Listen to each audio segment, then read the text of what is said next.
Thanks for being here, everybody. Man, I looked at our tape from Saturday and was really excited about our team's effort. You know, you get to a game like that and the score can mask some things a little bit, but watched it on the way home on the flight and, you know, watched it again Sunday morning, and just a lot of great effort out there, and we were really pleased with that. And I've said this several times, I love our football team and I love how the guys are connecting. You know, with that being said, though, we got to play better fundamentally to go and beat good teams on the road or good teams in the Alaris Center. And we got some work to do this week. So this week we're open, don't play, and there's going to be three things we're going to focus on. One is working on fundamentals really hard. Second thing, we got to develop depth on our team and continue to do that, because we know we're going to have to count on that depth during the Missouri Valley Conference play.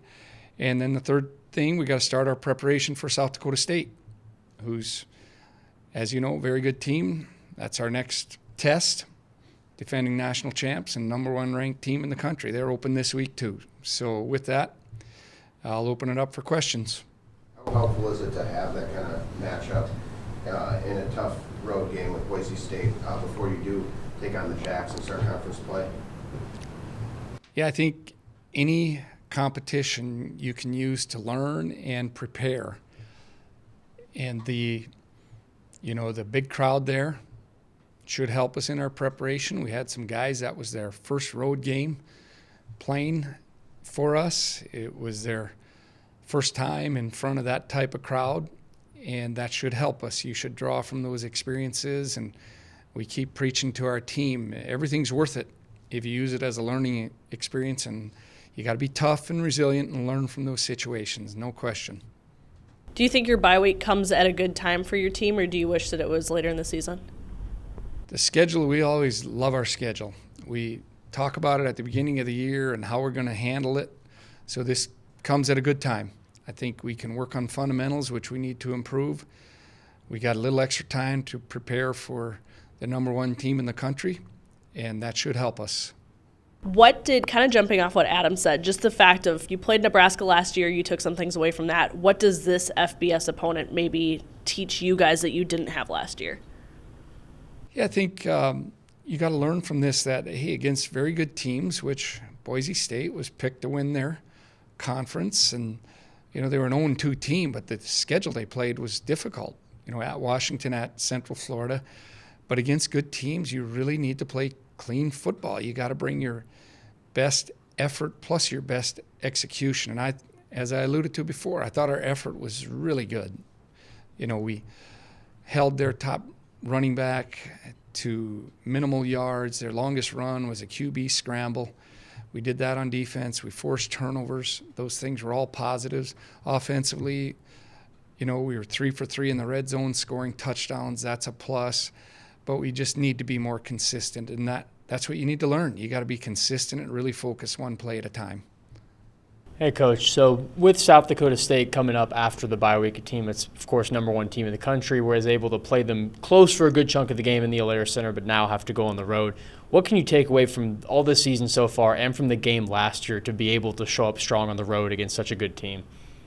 Well, every year is different. We know that. Your team is different. Their team is different. Yet they have a lot of guys returning. So once again, the coaches and the players, we're going to study all the information we have on them, and including the game a year ago. And we got off to a really good start.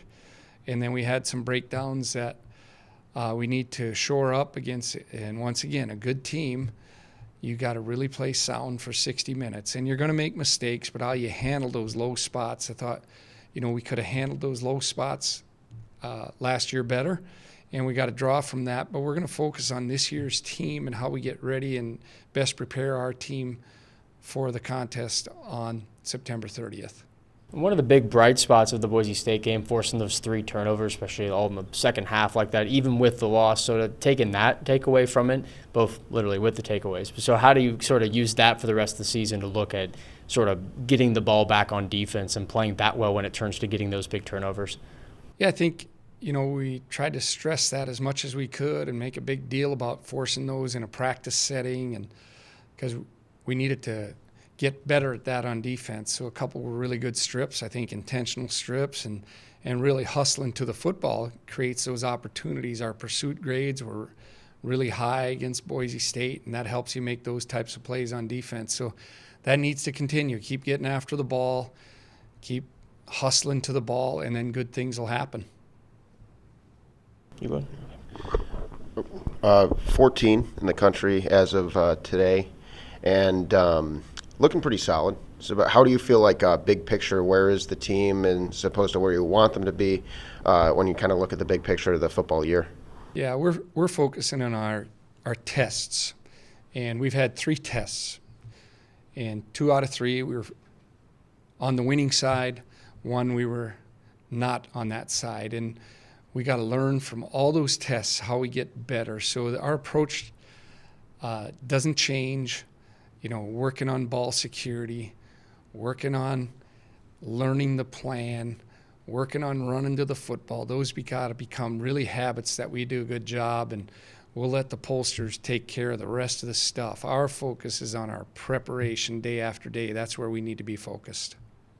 Hey, Coach, in the spring you mentioned how excited you were for Tommy to step up as a leader. Heading into the bye week, how do you feel he's doing so far, just kind of leading the team, leading the offense? Yeah, Tommy's he's been great for our team for a long time, and he continues to compete and battle hard. And we know he didn't have the best day of his career the other day. I mean, he knows it, we know it, and we're going to move forward. He's played so well in so many games for us, so we're going to let Tommy be Tommy here and move forward, and we're going to prepare him and get the rest of the offense and our team prepared as best we can for our next test. He took a few hits in Boise. What adjustments need to be made just to kind of better protect him moving forward? Well, I think, one of the fundamentals that we got to work on is QB center exchange. We got to get that clean. That'll help him get his eyes in a good spot and get the ball out quickly again. But the scoreboard kind of determines how you got to play. And when you get down in games, this is at any level, it becomes more difficult to protect the QB. And we were down for much of the second half and got more, especially in the fourth quarter, got into a throwing game late. So, yeah, we want to protect him better. We got to have as good a plan as we can moving forward, because we know we're going to be playing a really good defensive front and a very good defense our next time out. Dylan had a turnover against Boise. What have you seen of his progression into the program over the years? Yeah, huge progression this year when he gets an opportunity to play, and just really proud of him that he's stuck with it. And, he's playing with confidence, and, to have him get those type of plays. And I think, we miss out on we try to show gritty plays to our guys on Sunday, and we couldn't show them all. There were a lot of gritty plays, but he made a really good play in space where he defeated a block and tackled the guy open space. And, I think his best days are still ahead of him, because he's just getting his opportunity to play a lot of snaps. And he's just been awesome how he sticks to it and keeps grinding to get better and better. So I think we're going to see him make a lot of plays here throughout his career, but really proud and happy to see him have that pick in his hands. But it was a hustle play, and when you hustle to the ball, good things happen. Beyond effort, was there something that you liked, a positive that you took out of that Boise State game, an area of the game that you thought you guys did particularly well? Yeah, I think we defended their run pretty well to kind of contain number 2, Genty. He had big plays against Washington. He had big plays against Central Florida, and we were able to pretty much contain him. You aren't going to stop him completely, but we tackled him in space. We made him work for his yards, and that was pleasing. Our run defense, was pretty solid most of the day. The longest run was a QB scramble, and that guy's talented. He's going to get away from you, and we just really were pleased with that. Now, we aren't where we need to be yet. We're going to play against really good running football teams and need to keep working hard on that, but there were several plays where we did a good job against the run. Do you always watch the game on the way home, or is it hard? No, I try to watch most of it.